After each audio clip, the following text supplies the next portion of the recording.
ചൂണ്ടൽ പഞ്ചായത്തിലെ പയ്യൂർ പാടശേഖരത്തിൽ രാത്രികാലങ്ങളിൽ കക്കൂസ് മാലിന്യം തള്ളുന്നു. ഇതോടെ ദുരിതത്തിലായിരിക്കുകയാണ് കർഷകർ. വിഷയത്തിൽ അധികൃതർ നടപടി എടുക്കുന്നില്ലെന്നാണ് പരാതി.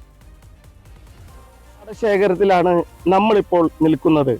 ഇവിടെ കുറച്ച് കർഷകർക്ക് പരാതി പറയാനുള്ളത് ഇവിടെ കക്കൂസ് മാലിന്യം തള്ളുന്നു എന്നുള്ളതാണ്. പലതവണയായിട്ട് അധികാരികളോട് പറഞ്ഞിട്ടും യാതൊരു തരത്തിലുള്ള നടപടിയും എടുക്കുന്നില്ല എന്നുള്ളതാണ് ഇവരുടെ സങ്കടം.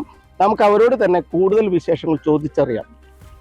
പാടശേഖരത്തിന്റെ സെക്രട്ടറിയാണ്, പ്രസിഡന്റ് ഇതുണ്ട്. ഞങ്ങളെല്ലാവരും ഇവിടുത്തെ കർഷകരാണ്. ഞങ്ങൾ തന്നെ നേരിട്ട് കൃഷി ചെയ്യുന്നവരാണ്.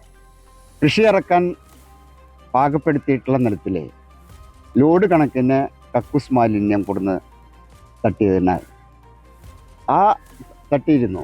അത് ഉടനെ തന്നെ ഫോട്ടോ സഹിതം പഞ്ചായത്ത് അധികാരികൾക്ക് കാണിക്കുകയും പരാതിപ്പെട്ട് അതിനപ്പുറം യാതൊന്നും നടന്നിട്ടില്ല. ഞങ്ങൾ തുടർ നടപടി ഒന്നും ഉണ്ടായിട്ടില്ല. മാത്രമല്ല പോലീസ് വന്ന് അന്വേഷണം നടത്തി, പോയി കണ്ടു, അവർ പോയി. ഗുരുവായൂർ ചൂണ്ടൽ പഞ്ചായത്തിലെ പയ്യൂർ പാടശേഖരത്തിലാണ് രാത്രി സമയത്ത് കക്കൂസ് മാലിന്യം തള്ളുന്നത്. പലതവണ പരാതി നൽകിയിട്ടും നടപടിയില്ലെന്നാണ് കർഷകരുടെ ആരോപണം. കൊയ്ത്ത് കഴിഞ്ഞ പാടത്തും അല്ലാത്തപ്പോഴും ഇവിടെ കക്കൂസ് മാലിന്യം തള്ളുന്നത് പതിവാണ്. കൂടാതെ സാമൂഹ്യ വിരുദ്ധർ ഇവിടെ തമ്പടിക്കുന്നതും പതിവാണെന്ന് കർഷകർ ആരോപിക്കുന്നുണ്ട്. കക്കൂസ് മാലിന്യം കൊടുന്ന് തള്ളുന്ന ഒരു ഏർപ്പാട് സ്ഥിര സംവിധാനമായിട്ട് മാറിയിരിക്കണം. അതുകൊണ്ട് കർഷകർക്ക് മാത്രമല്ല ഇവിടെയുള്ള പൊതുജനങ്ങൾക്ക് വരെ ബുദ്ധിമുട്ടുണ്ട്. അതിന് ഒരു ശാശ്വത പരിഹാരം ഉണ്ടാക്കുക എന്നാണ് ഞങ്ങളുടെ ആഗ്രഹം.